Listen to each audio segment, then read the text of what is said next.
Une aide humanitaire de 1,3 million d'euros, destinée aux victimes des inondations au Niger, aurait pu être un geste louable.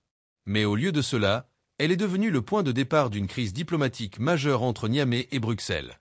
Bonjour à tous, aujourd'hui, on plonge dans les détails de ce conflit inédit.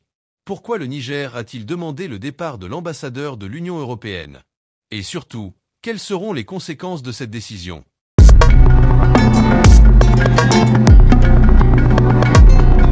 Les autorités nigériennes dénoncent un manque de transparence et accusent l'UE d'un véritable passage en force. De son côté, l'Union européenne se dit en désaccord avec les justifications avancées. Alors, qui a raison?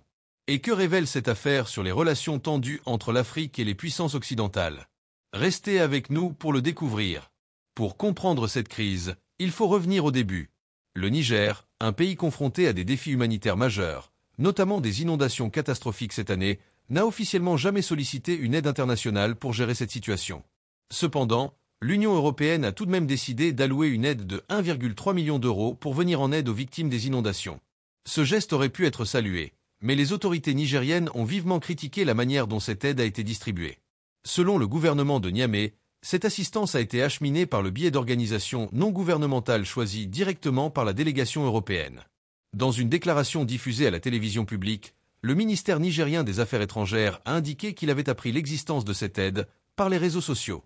Une situation qualifiée d'inacceptable par les autorités, qui estiment que cette démarche témoigne d'un manque de respect envers la souveraineté du Niger. La tension a pris un nouveau tournant lorsque, le 14 novembre, l'ambassadeur européen Salvador Pinto da Franca a été convoqué par les autorités nigériennes. Il lui a été explicitement demandé de mettre fin aux opérations en cours. 2 mois plus tard, constatant que leurs instructions n'avaient pas été respectées, le gouvernement de transition a officiellement demandé le départ de l'ambassadeur et son remplacement immédiat.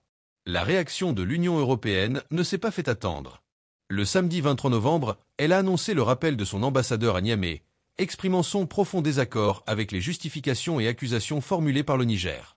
Selon l'Union européenne, l'aide humanitaire distribuée visait uniquement à répondre à une urgence humanitaire. Mais pour Niamey, il ne s'agit pas seulement de cela. Le gouvernement nigérien considère que cette intervention étrangère a violé sa souveraineté et ses prérogatives en matière de gestion des crises. Cette crise diplomatique met également en lumière les tensions plus larges entre le Niger et les puissances étrangères depuis le coup d'État d'août 2023.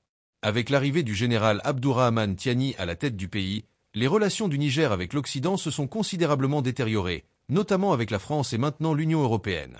Au cœur de ce conflit se pose la question fondamentale. Comment les puissances étrangères peuvent-elles intervenir dans des situations critiques sans empiéter sur la souveraineté des pays concernés? Pour Niamey, la réponse semble claire. Toute intervention doit être coordonnée avec les autorités locales et respecter strictement les canaux officiels.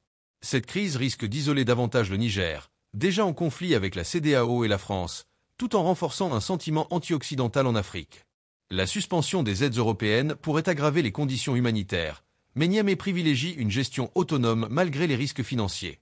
Enfin, cette affaire reflète des tensions géopolitiques majeures entre l'Occident, la Russie et la Chine en Afrique de l'Ouest. Le Niger revendique sa souveraineté en exigeant le départ de l'ambassadeur européen, mais à quel prix? Est-ce un geste audacieux ou risqué? Partagez votre avis en commentaire et abonnez-vous pour suivre toute l'actualité internationale. À bientôt!